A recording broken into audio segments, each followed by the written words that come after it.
It is the one defect we are all born with.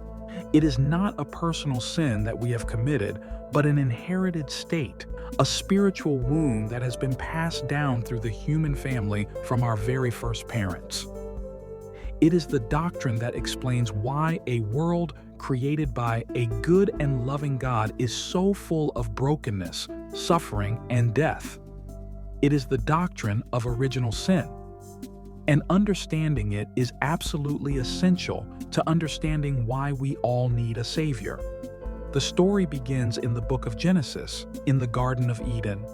God created our first parents, Adam and Eve, in a state of original holiness and justice. This was a state of perfect harmony. They were in harmony with God, with themselves, with each other, and with all of creation. They did not suffer from disease or death. They had a clear intellect and a strong will. They were, in a sense, spiritually whole.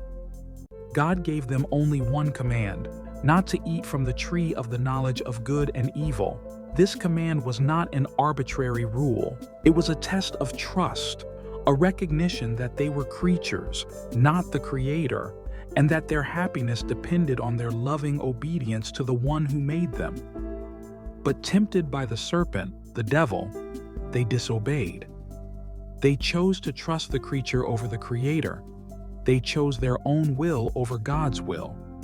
This act of disobedience was the first sin, what the church calls the flaw.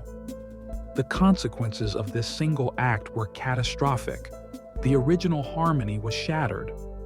Adam and Eve immediately lost the grace of original holiness. They became afraid of God and hid from Him. The harmony within themselves was broken, their desires became disordered, and their will was weakened. The harmony with each other was broken, replaced by blame and shame. And the harmony with creation was broken. The earth would now yield its fruit only through painful toil, and they would be subject to suffering and, ultimately, death. This is the tragic state that Adam and Eve passed on to all their descendants. Original sin is not the personal sin of Adam and Eve being repeated by us. Rather, it is the state of being deprived of that original holiness and justice that we inherit.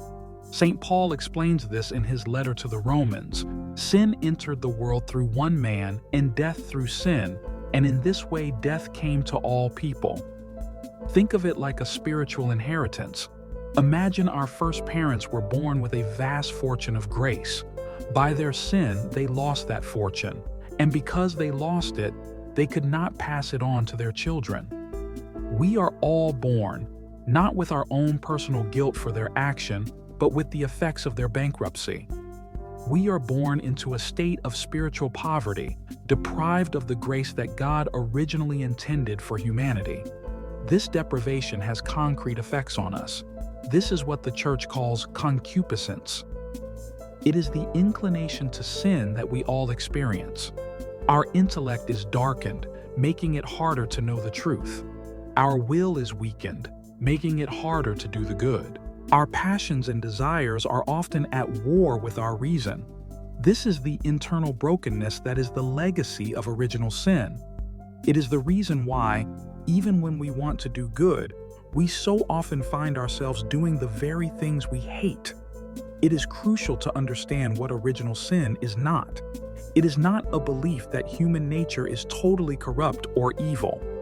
The church teaches that even after the fall, human nature is still fundamentally good because it was created by God. But it is a wounded nature. It is a nature that is deprived of its original integrity and is inclined to sin. This doctrine is the only thing that makes sense of the world we live in. It explains the universal human experience of internal conflict, the reality of evil, and the tragedy of suffering and death. Without the doctrine of original sin, the human condition is an unsolvable riddle. But the story does not end with the fall. In fact, the very same chapter of Genesis that describes the sin of Adam and Eve contains the first hint of the gospel, what the church calls the proto-evangelium. God says to the serpent, I will put enmity between you and the woman, and between your offspring and hers. He will crush your head while you strike at his heel. The church has always seen this as the first promise of a coming Redeemer. The woman is Mary, and her offspring is Jesus Christ.